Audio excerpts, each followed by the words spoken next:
বাংলার ঐতিহাসিক শহর মুর্শিদাবাদ।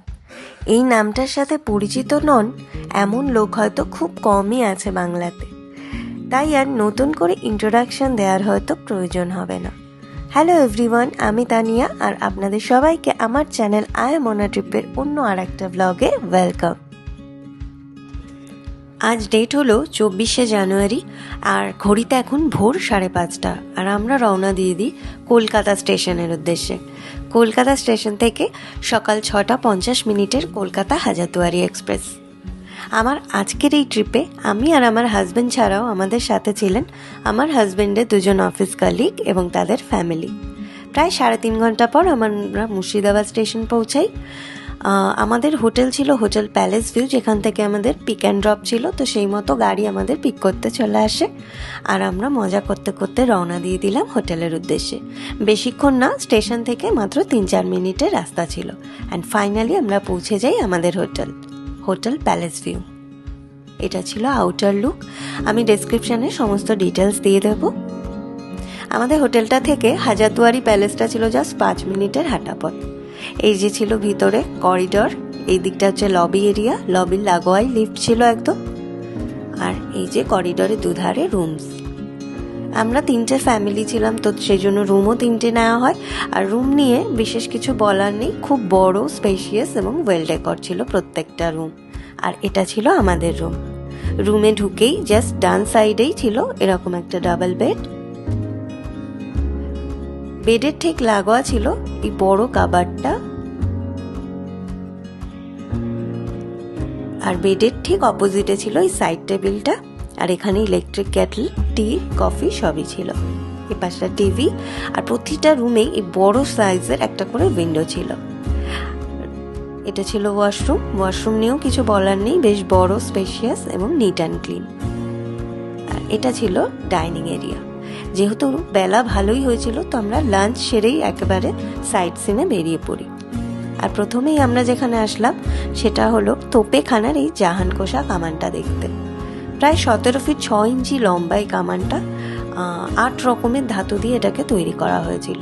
বাইরে বোর্ডে সমস্ত ডিটেলস লেখা আছে। এরপর আমরা আসি মুর্শিদ কুলি খাঁর সমাধি দেখবার জন্য, যেটা কিনা কাটরা মসজিদ নামেও পরিচিত। মুর্শিদাবাদ যারা প্রথমবারের জন্য আসবেন তাদেরকে বলবো অবশ্যই একটা গাইড নিয়ে নেবেন, তাহলে সমস্ত খুঁটিনাটি হিস্ট্রিগুলো জানতে পারবেন, যদিও বেসিক হিস্ট্রি আমাদের সবারই জানা। এরপর আমরা চলে আসি কাঠগোলা বাগানবাড়ি দেখতে।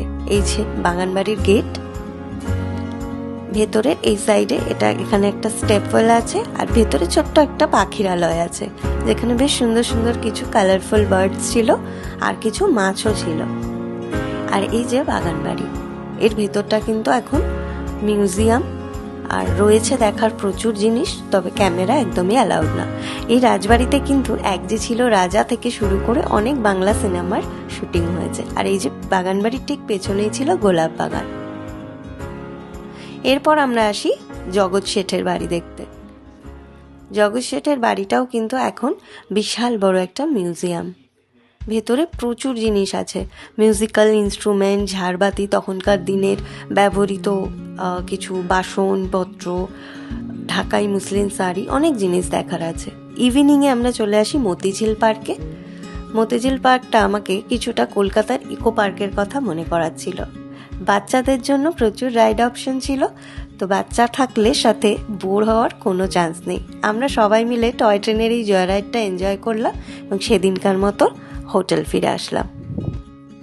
পরের দিন সকাল 8:30 নাগাদ আমরা ব্রেকফাস্ট সেরে ফেলি। হোটেল প্যালেস ভিউতে আমাদের ব্রেকফাস্ট কিন্তু ছিল কমপ্লিমেন্টারি। ব্রেকফাস্ট সেরে আমরা বেরিয়ে পড়লাম হাজারদুয়ারি প্যালেস দেখবার জন্য। তবে এই প্যালেসের ভেতরেও কিন্তু কোনো রকম ফটোগ্রাফি বা ভিডিওগ্রাফি অ্যালাউড ছিল না। টিকিট প্রাইস ছিল পার পারসন 25 রুপিস। হাজারদুয়ারি প্যালেসের ঠিক উল্টো দিকেই রয়েছে ইমামবাড়া মসজিদ। তবে এই ইমামবাড়ার ভেতর কিন্তু জনসাধারণের প্রবেশ একেবারেই নিষেধ। বছরের কিছু স্পেশাল দিন যেমন ঈদ বা মহরমের দিনগুলোতে এর গেট খুলে দেওয়া হয় জনসাধারণের জন্য। তা বাদে বাদবাকি সময় এর গেট বন্ধই থাকে। এরপর এলো ভাগীরথী পার করার পালা। না, সাঁতার কেটে না, ফেরিতে করে। হোটেল প্যালেস ভিউ থেকে আমরা গাড়ি নিয়ে নিয়েছিলাম সাইট সিনের জন্য। তো গাড়ি আমাদের এই ফেরিতে উঠে গেল। এভাবেই নাকি এখানে সকাল থেকে সন্ধ্যা অবধি ফেরিতে করে 4 হুইলার পারাপার করা হয়। এপারে আমরা যে জায়গাটায় এসে পৌঁছালাম, এই জায়গাটার নাম ছিল খোশবাগ, যেটা তৈরি করেছিলেন নবাব আলীবর্দী খাঁ। তারই সমাধি রয়েছে এখানে। নবাব সিরাজদৌল্লা এবং তার স্ত্রী এবং পরিজনদের সমাধিও রয়েছে এখানে। এখান থেকে আমরা চলে আসলাম শ্রী শ্রী কিরিটেশ্বরী মাতার মন্দিরে। কথিত আছে যে 51 শক্তিপীঠের একটা অন্যতম পীঠ হলো এই মন্দির। এটা মুর্শিদাবাদের সবচাইতে পুরানো মন্দির। এর যে আসল মন্দিরটা সেটা প্রায় 1000 বছর পুরানো। এই মন্দির দর্শন করার পর আমরা চলে আসলাম হিরাজুল মনসুরগঞ্জ প্রাসাদ দেখবার জন্য, যেটা কিনা ছিল নবাব সিরাজউদ্দৌলার। তবে এই প্রাসাদ ছবিতে দেখেই শান্ত থাকতে হবে। আসল প্রাসাদটা পলির নিচে চাপা পড়ে গিয়েছে অনেকদিন আগেই। এরপর ওখান থেকে আমরা আসি নবাব সুজাউদ্দিন খানের সমাধি দেখতে। মুর্শিদাবাদের প্রতিটা জায়গারই একটা আলাদা আলাদা হিস্ট্রি রয়েছে। লোকাল গাইড সঙ্গে নিলে তারাই সবকিছু ডিটেলস বলে দেবে। ইভিনিং এর দিকে আমরা চলে আসি লোকাল মার্কেট থেকে শপিং করতে। মুর্শিদাবাদ জার্নি আমাদের এখানেই শেষ হলো। খুব শর্ট আর সিম্পলি আমি দেখানোর চেষ্টা করেছি। যাদের কাছে লেন্থি ভিডিও দেখার টাইম থাকে না, তারা এই ভিডিও দেখে কিছুটা বেসিক আইডিয়া নিতে পারে। ভিডিও এখানেই শেষ করলাম। ভালো লাগলে লাইক সাবস্ক্রাইব করতে ভুলবেন না।